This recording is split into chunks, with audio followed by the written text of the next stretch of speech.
Start करते हैं हम लोग स्टोरी लाइन से। बाकी का कैरेक्टर और इंट्रोडक्शन हम लोग पहले वीडियो में देख चुके हैं। जो लोग वीडियो नहीं देखे हैं प्लीज़ गो एंड वॉच, उसी के बाद ही ये समझ में आएगा। तो सीधा सेकेंड पार्ट में यहाँ जंप करने से कोई फायदा नहीं होगा, तो पहला देखिए फिर यहीं पर आइए, ठीक है। तब तक हम आगे बढ़ते हैं। स्टोरी लाइन क्या था वो देखते हैं।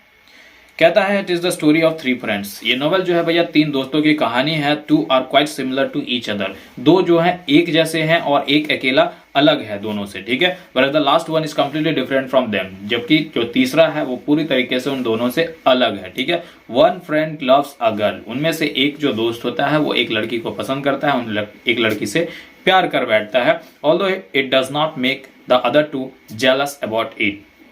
लेकिन उन दोनों को due to the external factor is the purpose of education, ठीक है। लेकिन वो लोग जलता नहीं है क्योंकि लोग का एक दूसरा फैक्टर होता है, क्योंकि भाई उन्हें पढ़ाई करना होता है, ठीक है। तो पढ़ाई में एक लड़की आए ऐसा कोई इशू नहीं है, ठीक है। Actually one of them thinks that education must not be only based upon just cramming, रटना and passing the exam, ठीक है।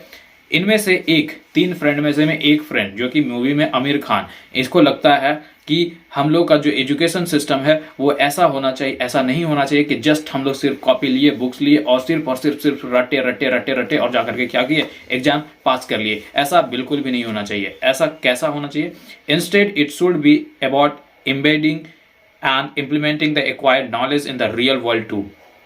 हम लोगों का शिक्षा, हम लोगों का पढ़ाई ऐसा होना चाहिए कि जो भी चीज़ें हम पढ़ रही हैं उन सब चीज़ों को हम अपने रियल जिंदगी में, अपने दैनिक जीवन में उसको अप्लाई कर सके और उससे कुछ नए नए चीज़ों का इनोवेशन कर सके, उनसे कुछ नए नए चीज़ों को सीख सके। ऐसा नहीं है कि सिर्फ और सिर्फ रटे और जाकर के एग्जाम पास कर दिया। नहीं, हम लोगों को अपने एवोल्यूशन करना है, ठीक है। अपने आप को डेवलप करना है। तो डेवलप करने के लिए पहले उसे सीखना पड़ेगा। सीखना मतलब कि ग्रहण करना पड़ेगा अपने आप में। इस तरीके की बातें आएंगी, ठीक है। तो हमारा एजुकेशन सिस्टम अभी ज़्यादातर रटने वाला बेस्ड पर है, ठीक है।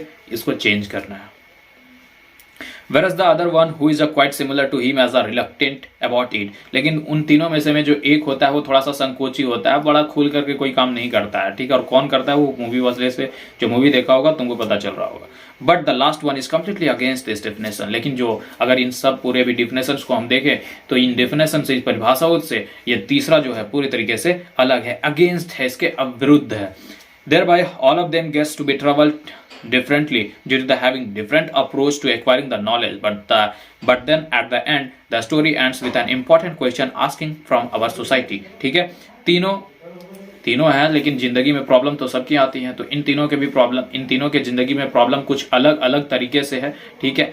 लोग अपना प्रॉब्लम अलग अलग तरीके से सॉल्व भी करता है। लेकिन इस स्टोरी में या इस मूवी अगर देखेंगे थ्री इडियट, तो मूवी के एंड तक आते आते हमारे सोसाइटी से, हमारे समाज से एक क्वेश्चन करता है। वो क्वेश्चन होता है कि अभी हम पिछले वीडियो में बता दिए कि क्या हमें किसी भी पेरेंट्स को किसी भी बच्चे पे प्रेशराइज करना देना चाहिए? नहीं।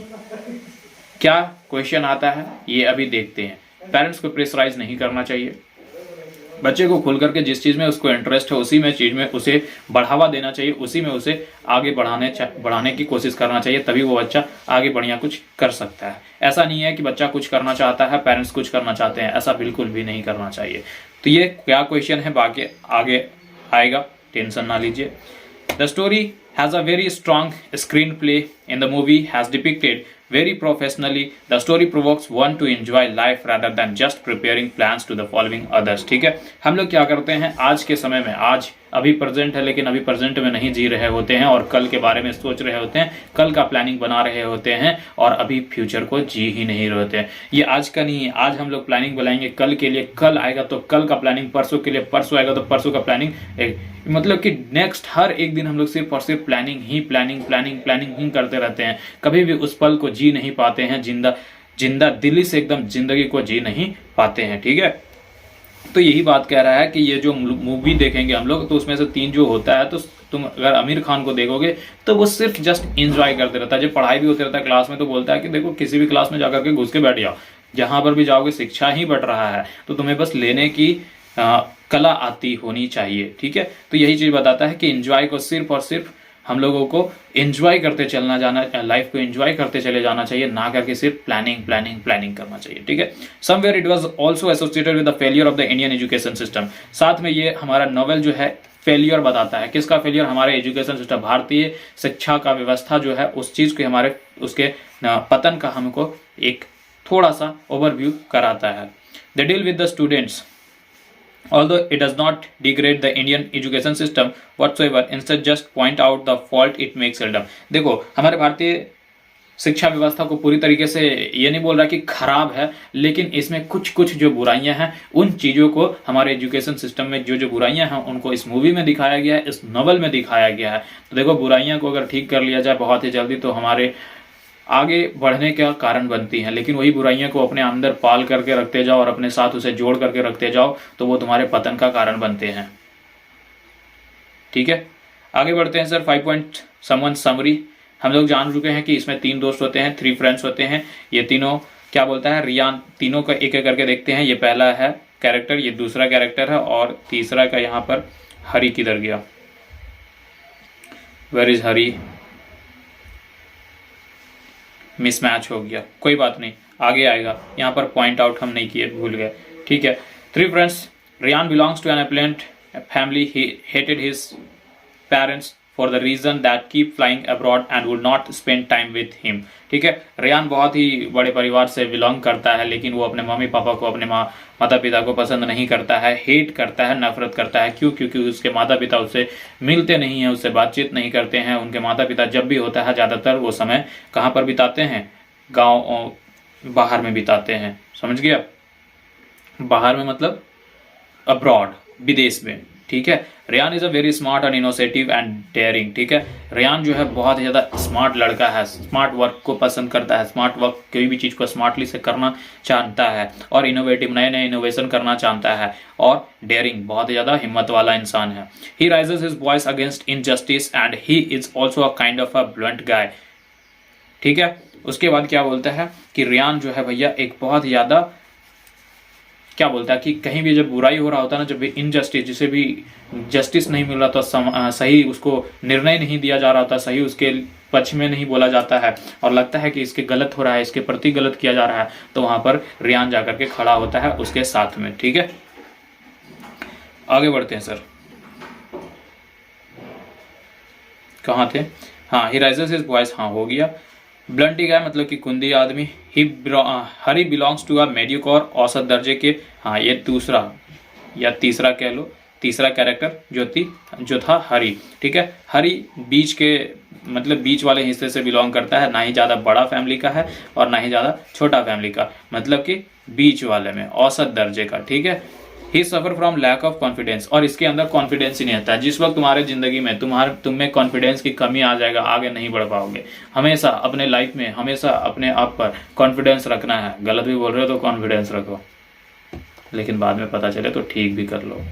ठीक है, he wants to be become an engineer and earn a lot of money. ठीक है, हरी चाहता है कि हम एक इंजीनियर बने और ढेर सारा पैसा कमाएं। Next, Alok is completely different from the other two. जो नेक्स्ट कैरेक्टर है वो आलोक है और आलोक इन दोनों से पूरी तरीके से अलग है। आलोक जो है एक पूरा तरीके से पढ़ाकू लड़का है। He is rather emotional and steel keeps the paintbrush given by his father instead his geometry box and due to his affection for his father। ठीक है, ये क्या है? ये लड़का बहुत ही ज़्यादा इमोशनल है आलोक। ठीक है, थोड़ा सा पढ़ाकू भी है और इसके ये अपने साथ क्या रखता है? पेंट ब्रश हमेशा रखते रहता है, जो उसको मिला रहता है उसके फादर से। ठीक है, ज्योमेट्री बॉक्स में, क्योंकि और हम लोग मूवी में देखेंगे कि वो कैमरा का उसको पसंद रहता है, फोटोग्राफी का रहता है। ठीक है, he belongs to a poor family, थोड़े से पुअर फैमिली से बिलोंग करता है। His family have been living a misery since more for ever. Mother is belonging, अच्छा ये वो वाला है यार, तीसरा कैरेक्टर। हाँ ठीक है, तो कह रहा है कि ये जो इसका जो फैमिली है बहुत ही ज़्यादा पुअर है, गरीब है। इसकी मम्मी जो है बायोलॉजी की टीचर है, पिता पूरा तरीके से पैरालाइज्ड है और इसका स्थिति पूरा तरीके से दयनीय है, मतलब कि दया दिखाने वाला स्थिति टाइप में होगा। Her mother is the only one who is putting money in the family and running it.